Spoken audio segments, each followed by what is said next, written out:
Bismillahirrahmanirrahim. Assalamualaikum warahmatullahi wabarakatuh. Alhamdulillahirrabbilalamin. Wassalatu wassalamu ala asyrafil anbiya'i wa mursalin wa ala alihi wa sahbihi ajmain, amma ba'du. Insyaallah, alhamdulillah ayah bunda, sahabat-sahabat fillah yang hari ini hadir, Masya Allah. Ini hari Sabtu pagi tapi dengan semangat mau mengikuti seminar parenting. Baik, terima kasih. Dan panitia memilihkan judul untuk kita bahas pagi hari ini, yaitu membangun generasi tangguh dan kreatif di masa normal baru. Masya Allah, ini judulnya judul yang tangguh juga sebetulnya ya, tapi mudah-mudahan dalam waktu yang mungkin tidak lama ya, kita bisa melihat garis gambaran besar bagaimana membangun generasi tangguh. Namun izinkan kami untuk menjelaskan tentang generasi tangguh dan kreatif dari sisi otak manusia. Mudah-mudahan sudah terlihat ya. Ya, generasi tangguh dan kreatif di masa normal baru ya. Mungkin nggak hanya masa normal baru ya, kita harus membuat generasi tangguh dan kreatif. Nanti bedanya normal baru ya lebih banyak secara virtualnya, sebetulnya itu aja gitu ya. Tapi sekarang kita harus tahu dulu tangguh itu apa sih ya. Jadi tangguh di Kamus Besar Bahasa Indonesia ini artinya sukar dikalahkan, kuat, andal ya. Contohnya sebagai negara maritim, Indonesia harus memiliki angkatan laut yang tangguh. Nah, itu contoh untuk kalimat menggunakan kata tangguh, sukar dikalahkan ya. Atau artinya kuat sekali. Nah, ini bisa tentang pendirian ya, tabah dan tahan. Nah, ini yang menderita dan sebagainya. Kukuh ya, adalah seorang pejuang yang tangguh. Nah, itu berarti kukuh ya. Jadi ketangguhan ini kekuatan, keuletan dan kekukuhan. Nah, jadi kita mau anak kita ini kuat dan andal, tentunya juga tabah dan tahan, terutama dalam masa pandemi ini ya. Ini juga ketabahan dan ketahanan Ananda ini perlu kita bina ya. Namun tentu kita harus tahu juga sebetulnya Ananda ini bagaimana kondisinya secara fisik, kemudian secara psikologis, bagaimana bakatnya, bagaimana wataknya, itu juga perlu kita ketahui ya untuk membuat anak tangguh ya. Baik, ini kalau kreatif apa? Kalau kreatif dari KBBI itu adalah ya memiliki daya cipta, memiliki kemampuan untuk menciptakan atau bersifat atau mengandung daya cipta. Jadi anak-anak atau kita yang disebutnya kreatif itu ya di dalam kondisi seperti ini punya daya cipta untuk melakukan hal-hal yang baru atau bukan baru, sebetulnya hanya sebuah inovasi sudah ada tapi dimodifikasi. Nah, itulah kreatif ya. Jadi tadi kita minta tangguh dan kreatif. Jadi kita minta Ananda ini ya kuat, kemudian tabah, terus juga punya daya kemampuan untuk berinovasi atau membentuk sesuatu yang unik ya dan bermanfaat tentunya ya. Jadi goalnya ke situ ya, ayah bunda ya. Iya. Baik, nah kalau kita bicara tentang otak manusia, inilah otak manusia. Otak manusia ada otak besar, ada otak kecil, kemudian Allah bagi dua, ada belahan kanan dan belahan kiri. Nah, inilah tempatnya hal-hal yang ingin kita masukkan, ilmu pengetahuan, nasihat-nasihat, kisah-kisah, pelajaran-pelajaran ya. Dan buat saya, sekolah Islam buat keluarga muslim itu sangat-sangat penting dan urgent ya. Saya bisa bilang begini karena saya juga 6 tahun sekolah di sekolah Islam, waktu itu di Al-Azhar. Al-Azhar baru 1 ya. Kalau sekarang alhamdulillah Al-Azhar sudah menyebar, apalagi Muhammadiyah ya, Masya Allah, bahkan sudah sampai di luar negeri Muhammadiyah ini, sampai di Australia ada boarding schoolnya tuh ya Muhammadiyah, Masya Allah ya. Baik, nah di dalam otak itu tadi di paling bagian depan ada kita istilahkan lobus frontalis ya. Disinilah nanti ada yang kita akan masukkan ilmu, pengetahuan, pelajaran, nasihat, informasi ya, kisah-kisah ya. Tentu kisah-kisah Rasulullah SAW ini yang paling penting kita masukkan pada anak-anak ya, mumpung mereka masih mau ya mendengarkan atau membaca ya sirah Nabi ya. Ini kita akan masukkan di sini ya. Sebetulnya di dalamnya itu ada apa Bu Aisyah? Di dalamnya itu ada sel otak atau disebut neuron ya, dan di dalam otak itu neuronnya banyak sekali, ada kurang lebih 100 miliar neuron, dan satu neuron kerjanya kayak satu komputer tercanggih di zamannya. Jadi nanti bedanya otak saya nih, karena saya lahir tahun 68, saya ini generasi X, dengan Ananda nih yang mungkin sekarang ada di SD. Mereka rata-rata mungkin yang lahir antara 2010 ya, atau 2011 sampai sekarang, bahkan nanti sampai 2025 yang kita sebut generasi Alpha ya. Kakak mereka ini yang di atas 2011 ini disebut generasi Z, yang lahir antara 1996 sampai 2010. Itu lebih canggih otaknya ya. Mungkin ayah bundanya karena masih muda, Anda yang di generasi milenial, yang Y ya, yang lahir tahun 80-an sampai tahun 1995 atau 1996. Nah, itu juga punya 100 miliar, tapi lebih canggih lagi anak-anak. Untuk itu kita dilarang meremehkan mereka. Stop untuk bilang mereka generasi galowers atau generasi mecin. Karena mereka bilang, kami nggak tahu kalau mau lahirnya tahun-tahun sekian, Ibu, katanya gitu. Ya, karena sesungguhnya otak mereka itu jauh lebih canggih lagi dari kita. Ya, apa sih di dalamnya ini? Sambungan-sambungan neuron. Jadi satu neuron itu kayak satu komputer yang banyak kabelnya, dan itu terjadi sambungan-sambungan di otak. Setiap ada informasi, setiap ada nasihat, setiap ada pelajaran, ya itu akan tersambung-sambung dan sangat cepat sekali sambungannya. Terjadi peristiwa kimia dan fisika di otak anak-anak, termasuk juga otak kita. Ya, tinggal apa yang dikasih, yang dimasukkan tuh apa, informasi apa, informasi yang bagaimana, nasihat yang bagaimana, ya. Jadi apapun masuk di situ, tapi kalau tadi kita berikannya tentu yang positif, yang baik-baik, ya, apalagi yang berkonsep dinul Islam, Masya Allah, itu nanti otaknya anak-anak ini konsepnya sambungan-sambungan neuronnya itu tentang ad-dinul Islam, Masya Allah. Ya, ini yang penting kita tahu bahwa itu terjadi di otak. Ya, jadi terutama di daerah yang lobus frontalis ini terjadi sambungan. Ya, namun di lobus frontalis juga ini terjadi sambungan pengalaman. Ya, pengalaman apa ya? Pengalaman apa yang dilihat, apa yang didengar, apa yang dirasa oleh tubuhnya, apa yang dia rasa di lidahnya atau diucapkan, apa yang dia hidu dari hidungnya. Ya, ini akan tersambung juga di situ. Sehingga apa yang dilakukan orang tua, apa yang diucapkan orang tua itu akan tersambung juga memorinya di dalam lobus frontalis ini. Ya, bagaimana orang tua menyampaikannya, bagaimana bapak ibu guru menyampaikannya, lembut tidak, ya, atau dengan gentakan atau dengan hardikan, itu masuk dan terbawa sampai mati memori ini, ya.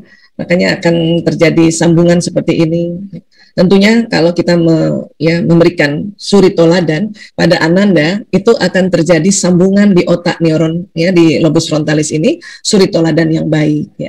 Begitu juga mumpung anak-anak masih mau diminta atau kita arahkan untuk mereka belajar atau membaca sirahnya para nabi, sirahnya juga para rasul, wabil khusus Rasulullah SAW, agar di otaknya ada sambungan tentang kisah-kisah uswatul hasanah yang sesungguhnya buat kita umat Islam. Boleh nggak sih sebetulnya dia tahu juga tentang Batman atau Spiderman? Boleh aja, karena sebagai sebuah informasi agar mereka juga kreatif, ya. Orang-orang yang bikin animasinya para nabi itu tentu sebelumnya juga dia nonton video-video atau film-film tentang kartun-kartun animasi, kan. Hanya kita sampaikan pada anak kita bahwa kalau yang Batman, superhero itu fiktif, tapi kalau para nabi dan para rasul, sahabat rasul itu adalah real. Nah, itu yang harus disampaikan, ya, agar anak-anak bisa membedakan mana pahlawan sesungguhnya, mana yang fiktif, ya. Termasuk sampaikan pada anak-anak Muhammadiyah siapa itu Kiai Haji Ahmad Dahlan. Beliau luar biasa, ya, seorang ilmuwan, seorang ustadz, ya, kiai, tapi juga seniman. Masya Allah, ya, seniman, ya. Tadi saya lihat Ustadz Heru juga kayak seniman, ya, wajahnya kayak Mus Mulyadi, Masya Allah. Ya, jadi sampaikan siapa itu Kiai Haji Ahmad Dahlan. Ya, baik. Nah, kemudian di otak itu selain ada lobus frontalis, ada di tengah ini kita sebutnya lobus parietalis, persis di tengah. Dan ada di belahan kanan dan belahan kiri, ya. Ini mohon maaf ini kita masih tetap pakai istilah Latin karena kesepakatan internasional kalau kita bicara otak manusia atau tubuh manusia pakai istilah medis, ya, supaya lebih universal gitu, ya. Jadi di sini yang di tengah itu ada lobus parietalis, yang di atas telinga itu kanan kiri ada lobus temporalis, agak ke belakang occipitalis. Nah, ini yang otak kecil atau cerebellum, ya. Di dalam ini semua ada neuron kayak gini yang tadi kita sudah lihat sambungan-sambungannya. Ya, ini tempat di mana kita kasih ajaran mereka, informasi mereka, nasihat mereka. Ya. Namun ternyata setiap anak ada bawaannya masing-masing atau neuronnya ini, komputer yang di neuron ini sudah ada sistem, sudah ada data dari Allah. Yang mana Bu Aisyah ini yang lobus parietalis? Apa isinya? Nah, ternyata isinya ada satu watak, kemudian ada bakat atau orang bilang multiple intelligence. Ya. Untuk menjadikan anak kreatif dan tangguh, kita harus tahu juga watak dan bakatnya atau multiple intelligence-nya, ya. Karena ada di dalam otak mereka dan ada sejak dalam rahim seorang ibu. Dan biasanya watak dan bakat ini genetik, ya. Jadi ada pesan dari ya gennya orang tua kita atau kakek nenek ya, buyut kita sampai 7 ke atas itu ada di daerah lobus parietalis. Tinggal nanti diarahkan. Nah, waktu mengarahkannya itulah pelajarannya masuk di lobus frontalis ini. Ya. Seorang anak punya kecerdasan yang disebut kecerdasan musikalis misalnya. Ya, dia di sini sudah ada neuron-neuron kecerdasan musikalis. Kemudian kita arahkan ya untuk apa? Untuk menyanyikan syair-syair yang mendekatkan diri pada Allah. Kemudian mungkin dia tertarik dengan ya salah satu alat musik barangkali. Ya, sebagaimana Kiai Haji Ahmad Dahlan itu tertarik pada biola. Ternyata kalau orang main biola itu ini banget ya. Saya juga mencoba untuk belajar main biola itu sendu, mengiris kolbu, pokoknya terasa ya. Nah, hanya kalau memang di bakatnya anak-anak itu kecerdasan musikalisnya tidak dominan, tentu ya dia belajar pun ya harus dengan waktu yang lebih lama supaya dia bisa menyamakan anak yang memang kecerdasan musikalisnya tinggi atau dominan. Ya. Walaupun semua orang punya kecerdasan musikalis, hanya urutannya yang berbeda. Ya, nanti kita lihat maksudnya apa ini. Ya. Nah, bakat atau talenta atau kecerdasan ganda atau orang bilang multiple intelligence ya itu adalah suatu kumpulan kemampuan atau keterampilan yang dapat ditumbuhkan atau dikembangkan. Ya, jadi ada disebut namanya kecerdasan ganda, multiple intelligence. Dan dia bakat ini bersifat laten, tersembunyi atau terpendam. Ya. Dan ada pada setiap manusia, namun dengan kadar pengembangan yang berbeda. Artinya semua manusia punya kecerdasan ganda. Semua manusia punya 8 kecerdasan. Hanya nanti beda-beda komposisinya. Ya. Nah, cuman itu tadi, kalau kita nggak stimulasi, misalnya masuk sekolah yang nggak kreatif, atau sekolah yang nggak banyak menghadirkan atau jenis-jenis ekstrakurikuler misalnya ya, maka bakat ini dia terpendam tadi. Makanya ada istilah, itu bakatnya terpendam gitu. Itulah makanya sekolah yang bagus adalah yang memfasilitasi agar 8 bakat yang ada di otak yang memang bersifatnya masih laten ini bisa terstimulasi. Ya. Siapa yang menemukan sih pertama? Ya ini, Howard Gardner. Ya. Tapi dia cuma menemukan saja, yang menciptakan Allah. Ya. Semua ilmuwan itu hanya meriset, menemukan, oh ada kayak gini toh di otak, oh ada kayak gini toh di badan manusia, oh ada kayak gitu. Ya, jadi semua itu ciptaan Allah. Ya, hanya Howard Gardner ini menemukan bahkan ya sudah cukup lama sebetulnya ya, dan mereka mengistilahkannya multiple intelligence. Kalau istilah kita adalah bakat ya. Jadi menurut Howard Gardner ya, kita semua punya ada kecerdasan linguistik untuk bahasa, ada kecerdasan logis matematis. Makanya ada anak yang seneng banget logika matematis ini, seneng banget hitung-hitungan, itu bakat. Karena hampir semua anak kalau ditanya apa pelajaran yang tidak kamu sukai, matematika. Tapi anak yang punya kecerdasan logis matematis yang tinggi, maka dia suka banget matematika. Makanya dia cocok banget kalau kita ya asah dan kita kirim untuk ya pertandingan atau ya untuk pokoknya hal-hal yang ada kaitannya sama logika matematika ya. Nah, kecerdasan intrapersonal itu kecerdasan merenung. Biasanya anak-anak yang kecerdasan intrapersonal ini suka menulis, ya, bikin puisi, bikin syair, ya. Ada lagi kecerdasan interpersonal. Anak-anak punya bakat untuk bisa berkomunikasi dengan orang lain. Dia pandai, ya, sangat ramah, sangat supel dengan orang lain. Itu kecerdasan interpersonal. Ya. Kemudian kecerdasan musikalis, semua orang ada, hanya tinggal di mana dia urutannya, ya. Kemudian kecerdasan visual spasial, ini melihat benda 3 dimensi, 4 dimensi. Kecerdasan visual spasial ini biasanya ini basic untuk menjadi seseorang desainer, arsitek, pilot. Nah, ini kecerdasan visual spasial. Semua orang juga punya, cuman ada yang urutannya paling bawah gitu ya. Kecerdasan kinestetik ini yang mendasari anak-anak ini senang atau punya bakat olahraga, atau ya senang mengunjungi daerah-daerah tempat ya di luar rumahnya. Orang yang nggak punya kecerdasan kinestetik tuh mager, malas gerak. Tapi orang yang punya kecerdasan kinestetik tinggi, oh itu ya pasti akan jalan-jalan ini, atau paling tidak mencintai olahraga ya. Dan satu lagi kecerdasan naturalis, ini senang tanaman, binatang, masak juga. Nah, 88 ini ada di setiap manusia. Namun yang beda nanti urutannya. Ada anak yang urutan naturalisnya nomor 1. Makanya dia kalau disuruh ya bercocok tanam itu langsung jadi tanamannya. Mungkin orang tua juga begitu ciri khasnya. Atau anak kalau kecerdasan naturalisnya nomor 1 ya dia senang sekali pelihara binatang gitu. Dan biasanya pintar masak ya. Ayah bunda juga barangkali, bunda ada yang senang banget masak. Biasanya 3 serangkai kalau naturalisnya paling atas. Senang masak ya, kalau nanam-nanam jadi, Terus apalagi senang juga misalnya kalau dia pelihara binatang, misalnya dia ternak ayam kah, bebek kah, ya, atau apa saja itu berhasil kalau naturalisnya di atas. Ya, kalau naturalis yang nomor 8 gimana Bu Esa? Ya, bisa aja sih masak cuma sekedar aja kayak gitu. Ya, dia senang tanaman tapi nggak bisa menanam, dia cuma senang kalau udah jadi aja. Tapi tetap ada setiap orang, hanya urutannya yang berbeda. Ya, kalau ada anak kecerdasan kinestetik yang paling atas, itu tentunya ya ketertarikan terhadap olahraga itu sangat tinggi. Maka ada bagusnya diarahkan ke hal-hal yang kaitannya sama olahraga. Makanya muncul ada sekolah-sekolah yang ya langsung masuknya ke sekolah olahraga seperti itu. Ya. Kalau kecerdasan visual spasial paling atas ini senang melukis, senang mengukir, ya, senang mendesain seperti itu. Tapi ada anak juga kecerdasan intrapersonal yang di atas. Ya. Dia pandai banget merenung, melihat, menatap fenomena-fenomena alam, dan kemudian jadi sebuah tulisan. Apakah puisi, apakah syair, apakah buku, itu intrapersonal. Memang nggak banyak ngomong orang intrapersonal ini.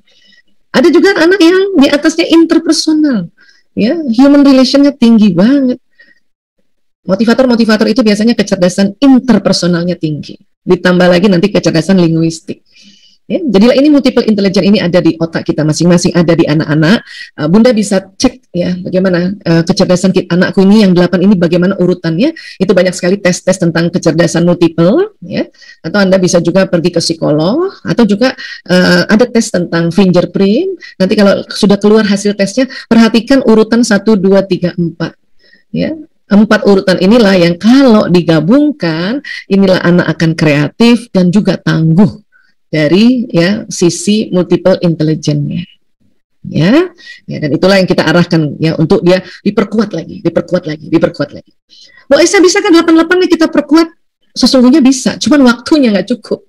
Ya, sehari itu cuman 24 jam, dipotong tidur, dipotong bermain, dipotong ya. Bisa aja. Saya misalnya kecerdasan naturalis saya paling bawah ini. Saya ikut kursus masak bisa saja. Cuman kadang-kadang karena terlalu bawah, hasilnya tidak jadi satu luar biasa. Saya misalnya kalau nggak kursus masak, ya masak sesuatu yang standar aja, mungkin nilainya 5 ya. Tapi kemudian kursus ya cuma jadi naik 6. Dan saya punya kecerdasan linguistik nomor 1. Belum kursus saja ya, kecerdasan linguistik saya sudah 8, apalagi kursus. Maka karena waktu yang tidak banyak ini, kita arahkan, kita lihat mana urutan 1, 2, 3, 4 itu yang di-upgrade anak-anak ini. Itu yang diperkuat. Ya, seperti itu. Supaya apa? Supaya betul-betul mereka punya spesifikasi masing-masing.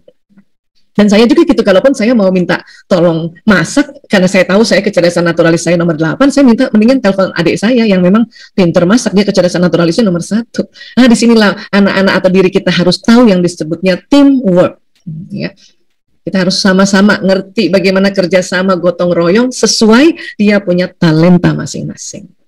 Ya, iya, Masya Allah, ini baru bicara tentang bakat, ini belum kita bicara hal yang lain. Tapi ini sudah menurut saya inilah basic atau dasar daripada untuk kita membuat anak ini tangguh dan kreatif. Ya, baik. Nah, dari otak ke badan itu ada sistem saraf. Jalan ke tulang belakang itu kabel-kabel sarafnya, nanti dari tulang belakang jalan ke seluruh tubuh, kabel-kabel saraf ini keluar. Ada yang ke wajah, ke leher, ke badan, pokoknya ke seluruh tubuh ini kabel-kabelnya ini. Ya. Dan kabel saraf ini sebetulnya saya berkali-kali di dalam seminar umum cerita tentang cara kerja kabel saraf. Itu kayak kabel listrik. Dia bawa listrik dia. Listrik itu bawa apa? Bawa pesan. Dari mana? Dari otak. Dari otak. Ya. Termasuk itu tadi kita Ananda punya bakat atau kita punya bakat, watak juga. Dan ilmu-ilmu yang masuk di otak bagian depan. Ada orang bakatnya sama, kecerdasan kinestetiknya tinggi. Tapi ilmu di depannya beda. Satu sekolah Muhammadiyah, satu mungkin sekolah tempat lain. Nah, itu nanti yang membedakan. Ya. Nah, kemudian juga sistem saraf ini membawa pesan dari apa yang dilihat, apa yang didengar, apa yang dihidup, apa yang dirasakan lewat mulut, dikecap, apa yang diucapkan, apa yang disentuh. Ya. Dan uniknya setiap saraf anak beda-beda kekuatannya. Ada anak kekuatan saraf matanya kuat. Maka kalau dia belajar, dia harus lihat gurunya, harus lihat tulisannya. Itu yang kalau gaya belajar, istilahnya gaya belajar visual. Ada anak, ya, saraf telinganya yang kuat. Maka dia nggak perlu lihat gurunya terus, yang penting telinganya dengar sumber suara. Itu namanya gaya belajar auditori. ayah bunda kalau ada anak ya sedang belajar dan ini sedang PJJ, dia tidak lihat bapak ibu gurunya dengan matanya, tapi telinganya dia arahkan ke sumber suara, bisa jadi dia auditori.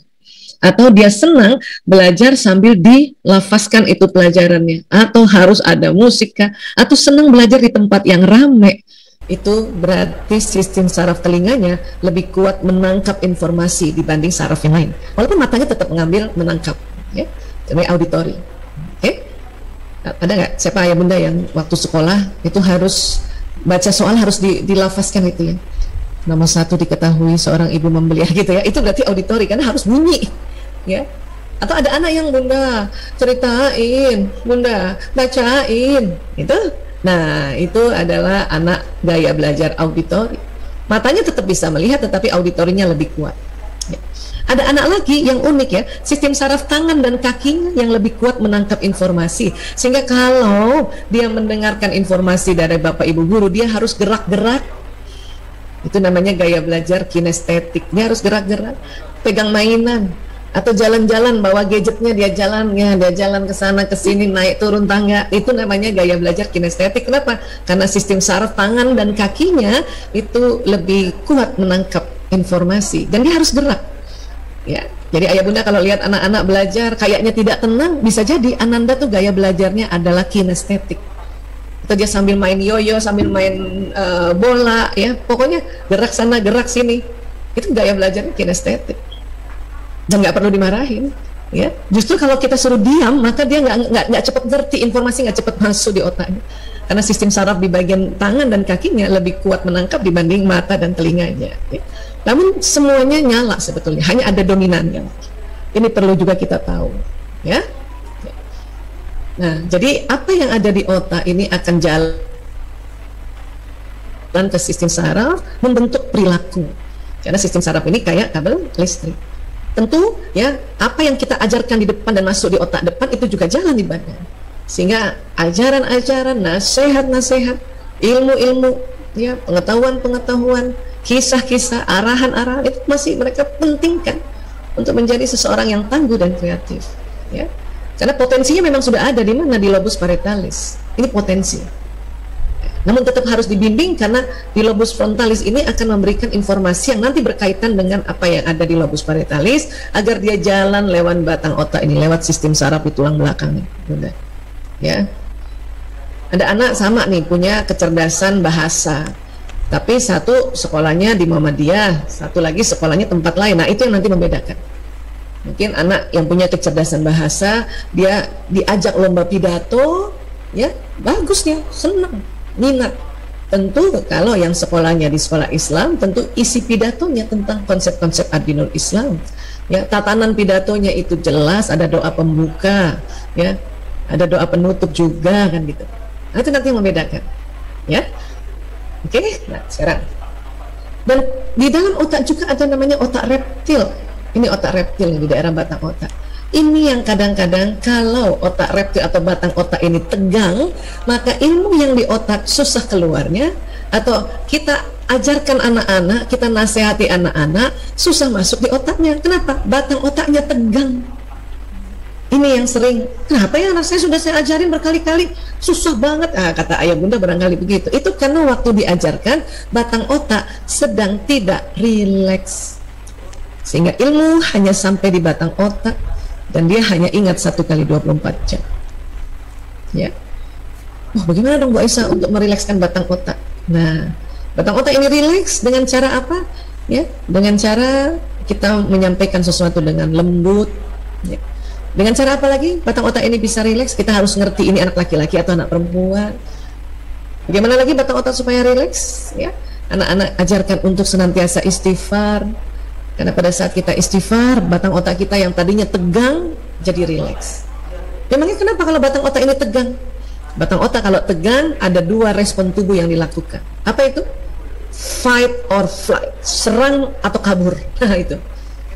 Ya, kenapa Allah berikan ini? Karena batang otak ini untuk menjaga keamanan manusia pada saat diserang makhluk buas atau orang buas. Lagi di luar rumah, tiba-tiba ada copet, maka batang otak yang bekerja, serang atau kabur. Ya, itu gunanya sebetulnya. atau lagi jalan diserang anjing, dikejar anjing. Nah, batang otak yang bekerja, serang atau kabur. Makanya kadang-kadang kalau kita dikejar binatang buas atau anjing ya, misalnya, kita bisa lari sekencang-kencangnya karena batang otak ini yang bekerja. Bahkan kadang-kadang kalau kondisi biasa itu nggak mungkin selari-lari itu gitu. Atau misalnya ada ibu-ibu dicopet tiba-tiba ya, ibu tiba-tiba berani dipukul copet itu karena batang otak yang bekerja. Hanya kondisi pandemi saat ini batang otak harusnya tidak tegang di dalam rumah, ini tegang di dalam rumah karena banyak perubahan-perubahan kehidupan ya, sehingga orang tua yang dikasih amanah untuk mendampingi anak belajar, batang otaknya tegang, jadinya mau ngegas dulu ya, hardik anaknya karena tegang batang otaknya, mau apa ya, mau diserang aja tuh, fight. Dan anak kadang-kadang flight, bodoh mama, udah tutup pintu, kunci, banting, wah seperti itu ya. Makanya yang bedanya nanti di new normal ini adalah batang otak manusia lebih cepat tegangnya.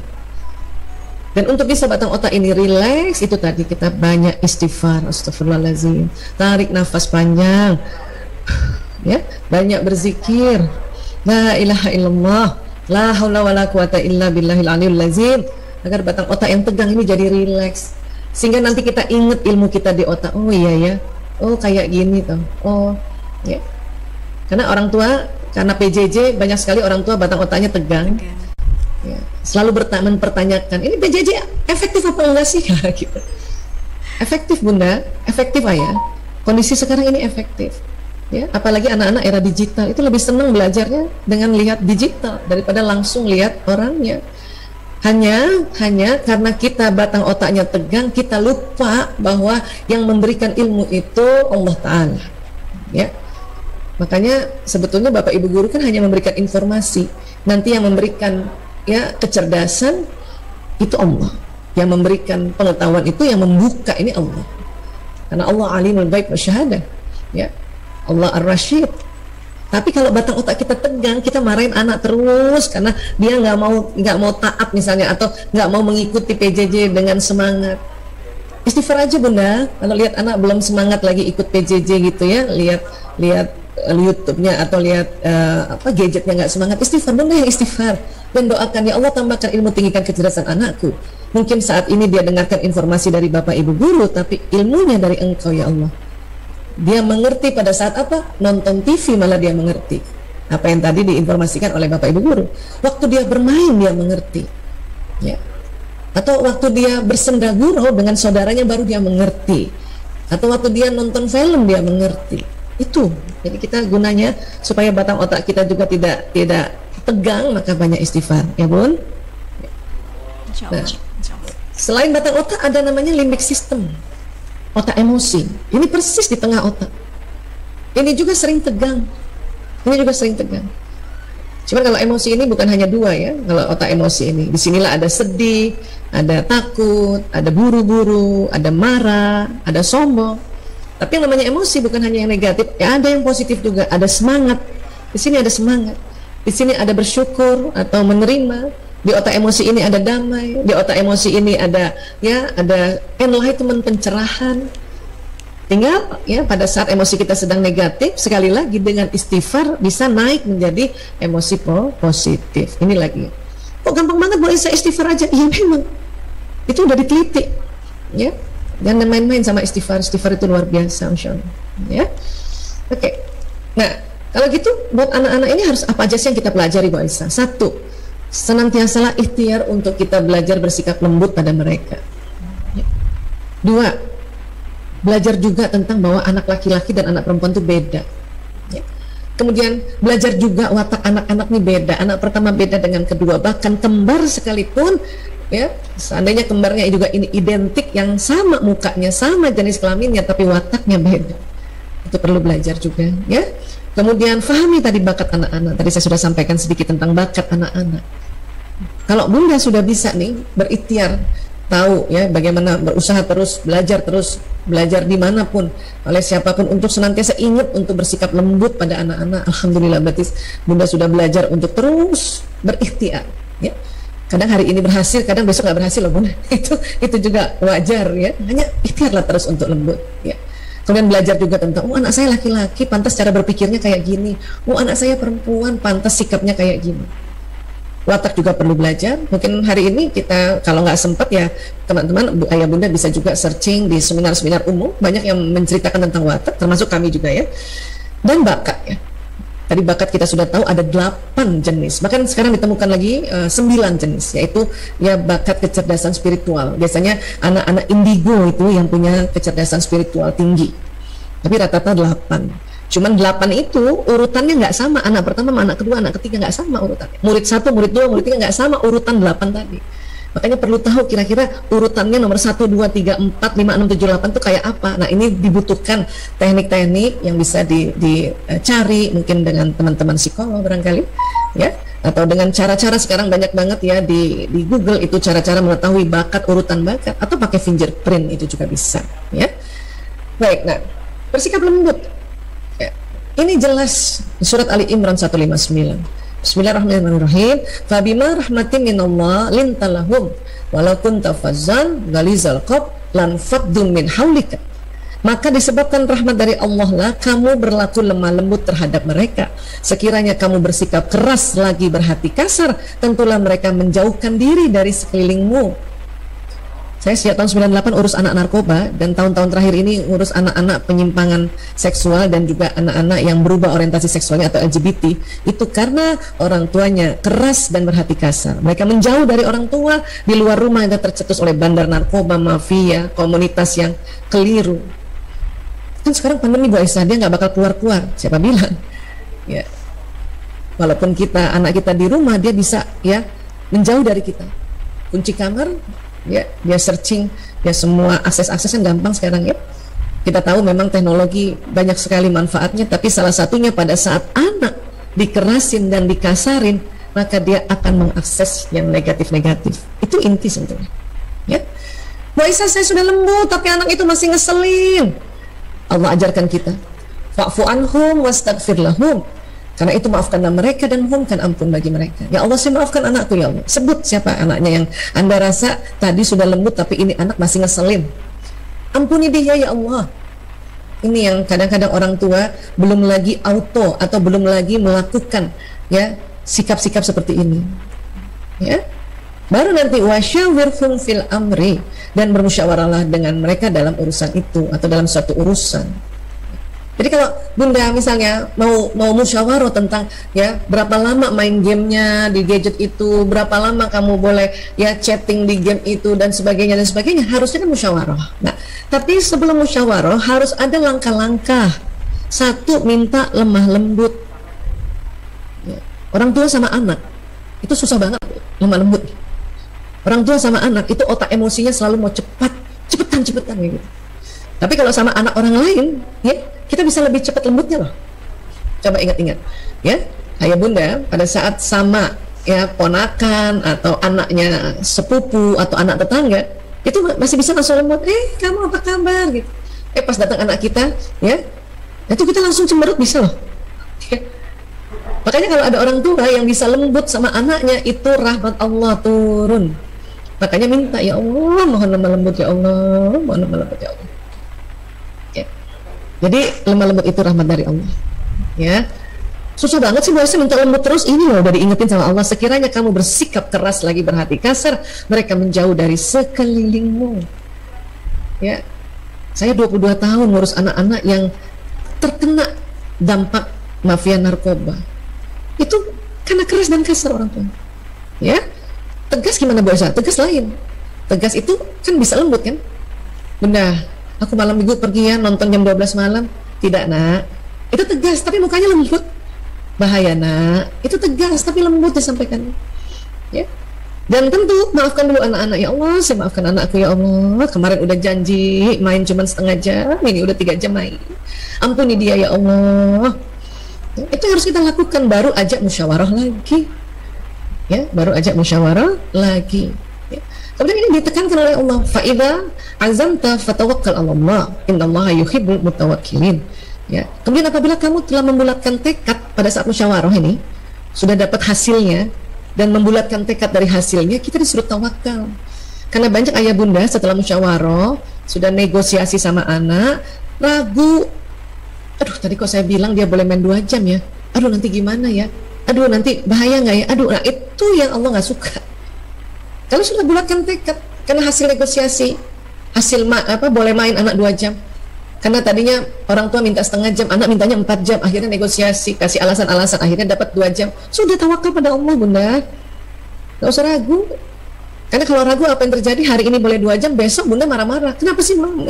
Padahal kemarin hasil musyawarahnya seperti itu ya. Ini luar biasa, ini Ali Imran 159.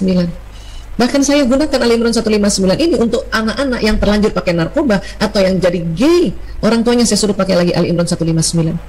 Karena setelah tahu anaknya narkoba atau gay kan marah besar, jadi kasar. Saya bilang, ntar dulu nih, itu hasil dari pola asuh kita juga itu. Maka kalau mau anak ini diajak kembali ke jalan yang benar, pakai Ali Imran 159 lagi. Minta rahmat Allah untuk bisa lembut pada anak yang sudah terlanjur kena narkoba atau kena LGBT. Ya. Dan maafkan mereka, ya Allah, saya maafkan fulan bin fulan, ya Allah, saya baru tahu dia pakai cimia, ya Rob, sebut nama anaknya ya. Ampuni dia ya Allah. Karena orang tua ini perantara antara Allah dengan anak, terutama untuk memohonkan ampun. Ya, setelah kita mohonkan ampun ya bagi anak ya kepada Allah, barulah kita ajak musyawarah itu anak. Ya, nah ibu minta maaf kemarin ibu kasar misalnya. Itu begitu. Ya, atau anak dibujuk untuk masuk rehabilitasi, pakai teknik ini. Ya, pakai teknik ini. Dan ibu kalau sudah tahu bahwa narkoba ini harus masuk rehabilitasi, ya ibu harus tawakal pada Allah, karena rehabilitasi ini nggak sebentar. Ya, lama, kalau perlu ya dia seperti kayak sekolah boarding. Memang butuh dana juga, kita tawakal kepada Allah, minta rezeki sama Allah. Ini yang sudah terlanjur ya. Buat ayah bunda yang anak-anaknya masih di rumah, masih Masya Allah, masih baik-baik banget, ini Ali Imran 159 harus dicamkan baik-baik.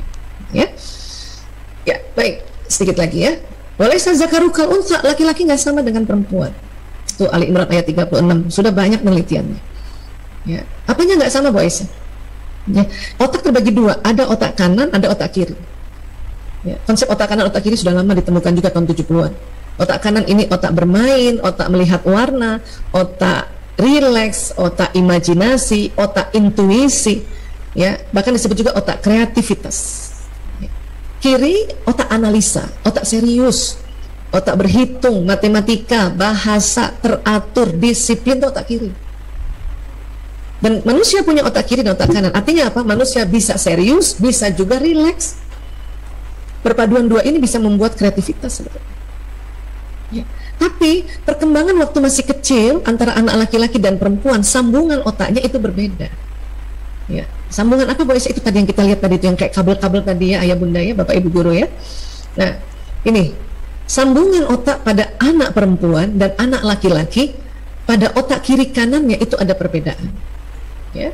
Bedanya apa Bu Aisyah? Nah, kita lihat nih.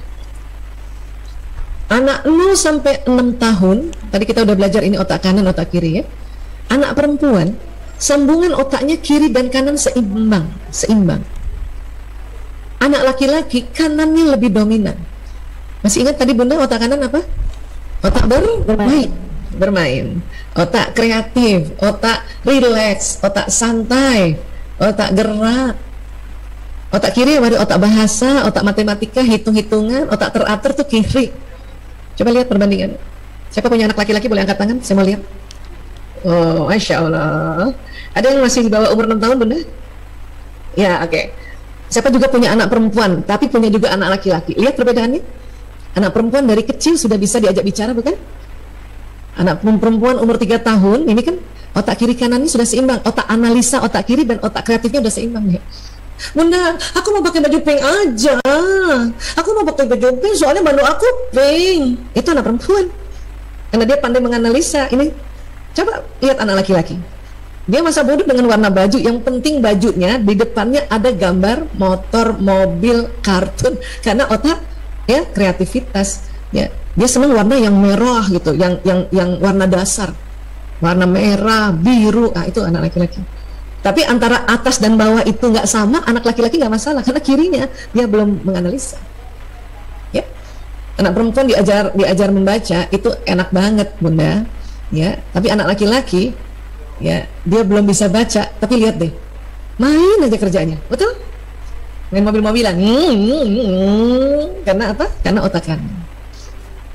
Diajak nonton Spider-Man, pulang jadi Spider-Man karena otak kanan. Itu anak laki-laki.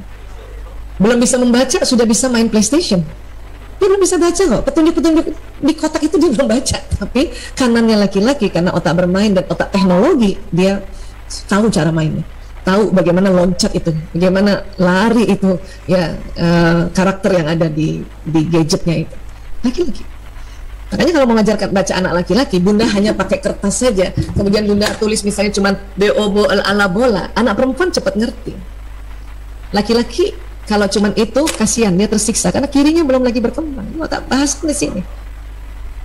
Jadi gimana dong Bu Aisyah? Masa anak laki-laki nggak bisa kita stimulasi belajar baca? Bisa, tapi pakai otak kanannya. Jadi belikan bolanya, baru tempel tulisan bola di situ. Saya punya anak laki-laki 4 bunda.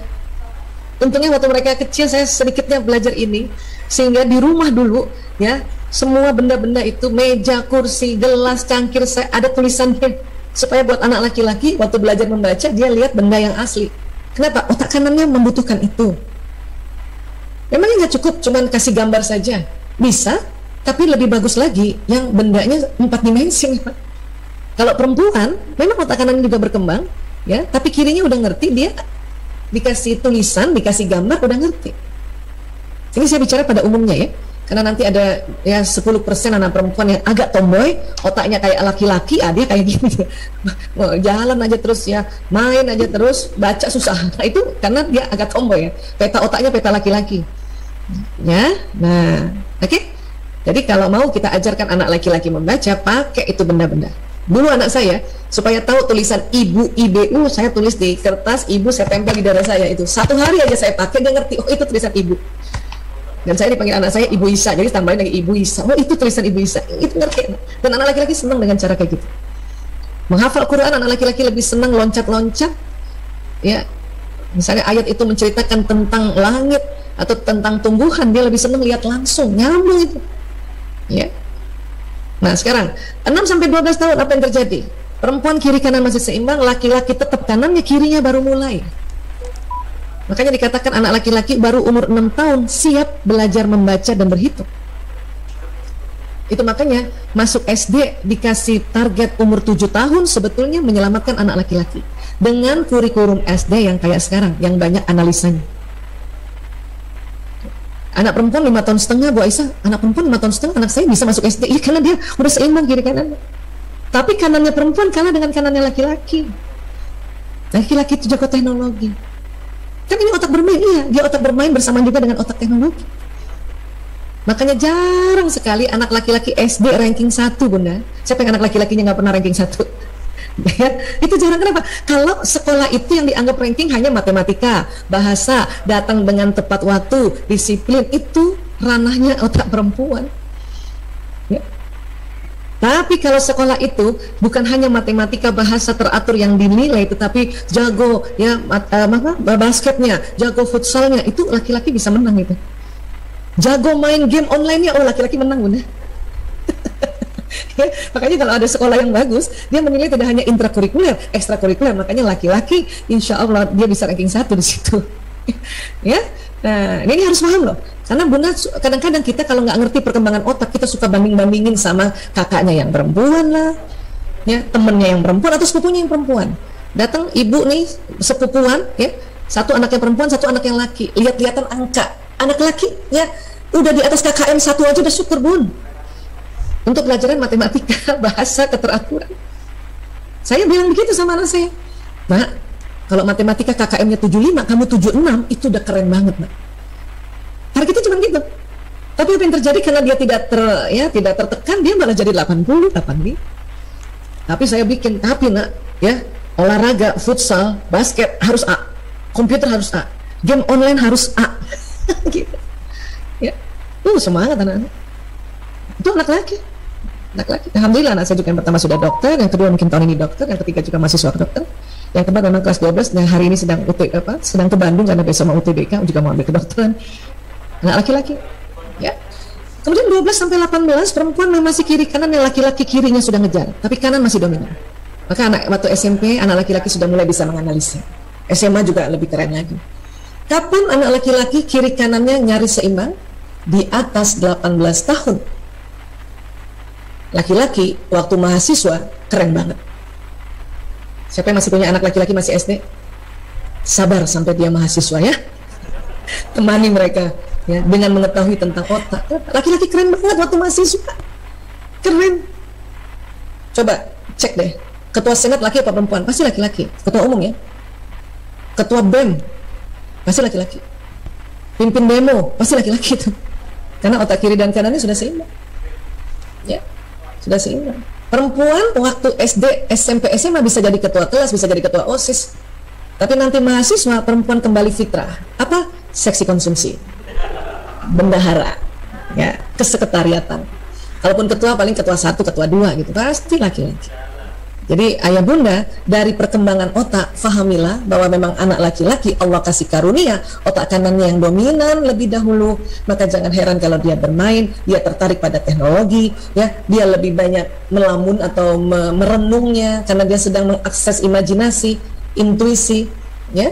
Tapi jangan salah, laki-laki juga menjaga keamanan. Makanya anak laki akan menjaga bundanya walaupun dia masih kecil. Itu otak kanan, ya. Baik, mungkin ini dulu, mungkin kita lebih baik buka untuk diskusi atau tanya jawab ya. Mudah-mudahan basic-basic ini sudah saya sampaikan. Adapun watak mungkin bisa dicari sendiri ya. Ya, baik, saya